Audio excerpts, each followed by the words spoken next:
साईनाथ, देखिए, अगर आप व्रत रखते हैं और मन में ये सोचते हैं कि इससे साईनाथ प्रसन्न हो जाएंगे, तो ये वीडियो आपके लिए बहुत आवश्यक है। कोई भी बात दास की अप्रामाणिक नहीं होती है। प्रमाण के साथ मैं आपको ये कह रहा हूं कि बाबा ने उपवास के लिए मना किया है।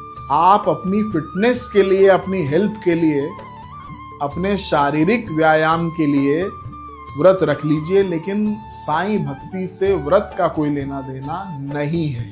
साईं सच्चरित्र जो प्रामाणिक पुस्तक है, बाबा की जो ग्रंथ है, महाग्रंथ है, उसमें ये वर्णित है कि श्रीमती गोखले ये 3 दिन तक बाबा के पास इसी उद्देश्य के साथ रहने आई थी शिरडी में कि ये अन्न ग्रहण नहीं करेंगी। बाबा को जब ये ज्ञात हुआ तो बाबा ने उनको मना कर दिया कि मैं अपने बच्चों को कभी भूखा नहीं देख सकता। उस समय होली का समय चल रहा था, होलिका पर्व आ रहा था।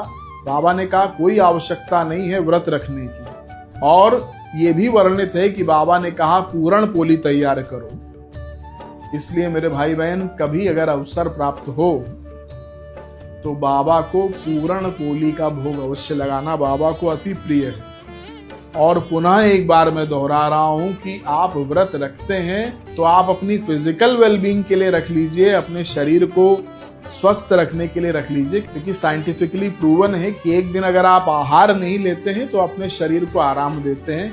लेकिन ये मत सोच लीजिएगा कि इससे बाबा प्रसन्न हो जाएंगे और आपको कोई वरदान दे देंगे। ये रील आपको थोड़ी सी अटपटी लग सकती है, खासकर उन लोगों को जो बाबा का व्रत रखते हैं गुरुवार के दिन, लेकिन ये अक्षरशः सत्य है कि साईं भक्ति का व्रत से कोई लेना देना नहीं है।